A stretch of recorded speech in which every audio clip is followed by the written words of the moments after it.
So today we start talking about our brave heroes and bold defenders with a missionary by the name of Nate Saint, who was a missionary pilot from 1923 to 1956. That's when he lived.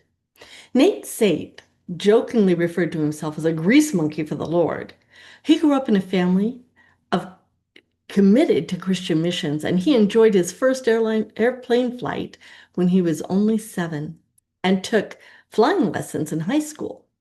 During World War II, he joined the Army Air Corps, but because of a leg infection, he was declared unfit for military duty for flying when he was only 19. After the war, Nate joined the Missionary Aviation Fellowship, or MAF for short. His first task was to salvage a crashed MAF airplane.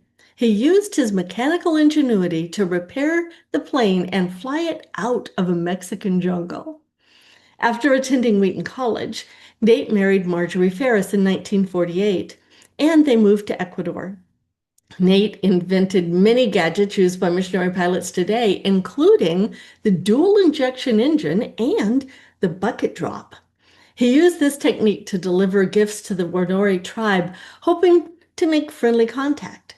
Called akuas or savages by the other natives, the Waorni were feared because of their frequent killing sprees. Encouraged by the exchange of gifts, Nate and 4 other missionaries camped beside the river near the Wanori village. Nate even took one of the villagers for an airplane ride. But the friendliness did not last. The Waorni killed the missionaries with spears. Nate did not die in vain. The tribe was eventually evangelized by Rachel Saint, Nate's sister, and Elizabeth Elliot, the wife of Jim Elliot, one of the other missionaries who had been killed. 2 of Nate's children were later baptized by one of the converted warriors who had killed their father. And that's the story of Nate Saint.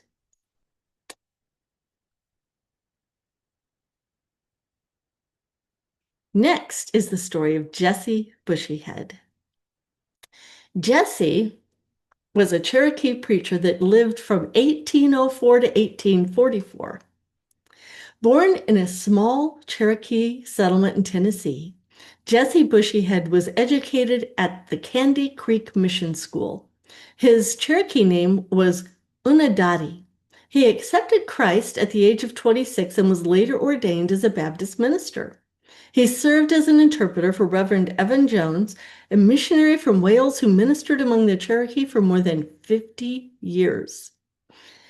Tragedy struck from 1836 to 1839 when President Andrew Jackson, followed by President Martin Van Buren, forced the Cherokee to give up their farms and homes to the United States government. The Cherokees were ordered to move west to Oklahoma Territory. Bushyhead and Jones protested this unfair treatment, but were unable to negotiate a peaceful resolution. Month after month, large groups of disheartened Cherokees headed west on the Trail of Tears. Soldiers ensured their departure remained orderly. In 1838, Bushyhead reluctantly began leading a party of approximately 1,000 Cherokee men, women, and children on a trip that would span more than 1,200 miles. Many people died along the way from cholera, whooping cough, and other diseases. Food was scarce too. Throughout this long journey, Bushyhead continued to preach, encouraging the people to place their hope in Jesus Christ. On their arrival in 1839, near present-day Westville, Oklahoma, Bushyhead established a Baptist mission. He became Chief Justice of the Cherokee Nation in 1840 and served in that office until he died from a brief illness at the age of 40. His grave marker notes that Bushyhead, quote, died as he lived, a devoted Christian. That's high praise, isn't it? And that's the story of Jesse Bushyhead. Next is William Tyndale. He was a bold Bible translator. He lived from 1494 to 1536. If you have an English Bible in your home, you can thank the courageous William Tyndale. William grew up on a farm in England. Because he was bright and had a flair for languages, his parents sent him to Oxford to study theology when he was 12 years old. There he learned 7 languages, including Hebrew, Greek, and Latin. In those days, most Englishmen didn't own Bibles. At church services, the scriptures were read in Latin, a language only well-educated people understood. Tyndale believed God wanted him to give his countrymen a Bible they could read on their own, but doing so was against the law. So, in 1524, Tyndale sailed across the English Channel to Europe. He would never see his homeland or his family again. In Germany, he worked secretly to translate the New Testament into English.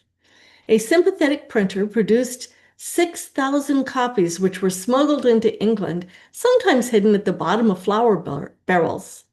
The books sold quickly. The King of England and church officials declared Tyndale an outlaw and sent spies out to find him.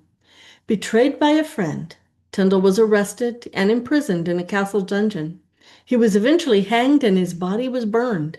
Tyndale's last words were, "Lord, please open the King of England's eyes."